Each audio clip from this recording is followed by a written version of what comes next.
կկատարիր գնումների ձյան համակարգի խանութ սրահներից եւ յուրաքանչյուր 290,000 դրամ գնումների դիմաց ստացիր 29% զեղչ եւ լրացուցիչ 29,000 դրամի ապրանքներ քո ընտրությամբ։ Պետական բյուջեի ծախսերը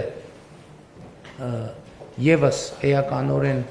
աճել են եւ ծախսերը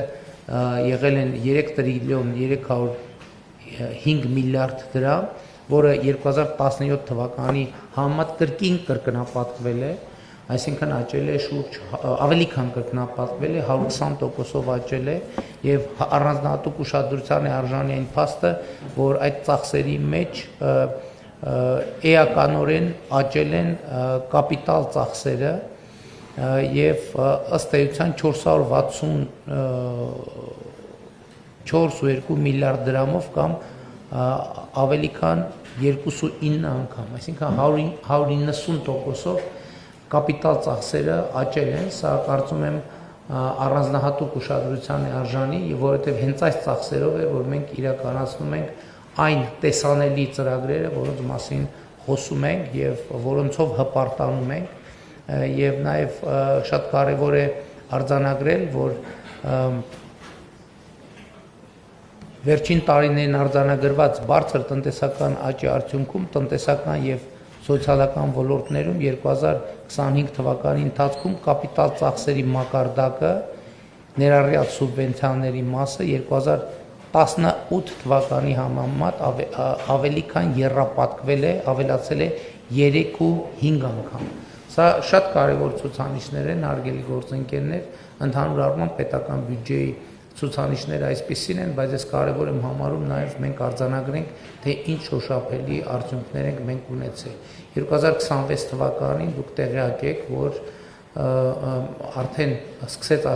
աշխատել առողջության համընդհանուր ապահովագրության համակարգը, բայց պիտի նաև արձանագրեմ, որ դա առանձին վերցրած իրադարձություն չէ, որ մեկ էլ հանկարծ տեղի ունեցավ 2026 թվականի հունվարի 1-ին։ Սա ըստ էության 8-ամյա հետևողական բարեփոխումների արդյունք է, քայլ առ քայլ բարեփոխումների արդյունք է, որով մենք կարողացանք հասնել այն կետի, որովհետև խնդիրը միայն համընդհանուր ապահովագրության համակարգը ներդնելը չէ, խնդիրը նաև այդ համակարգի բնականon աշխատանքը ապահովելն է, ու քանի որ նաև ընտրությունների քարոզարշավի ընթացքում կային շահարկումներ, թե ընտրություններից հետո առողջության ապահովագրության համակարգը չեղարկվելու է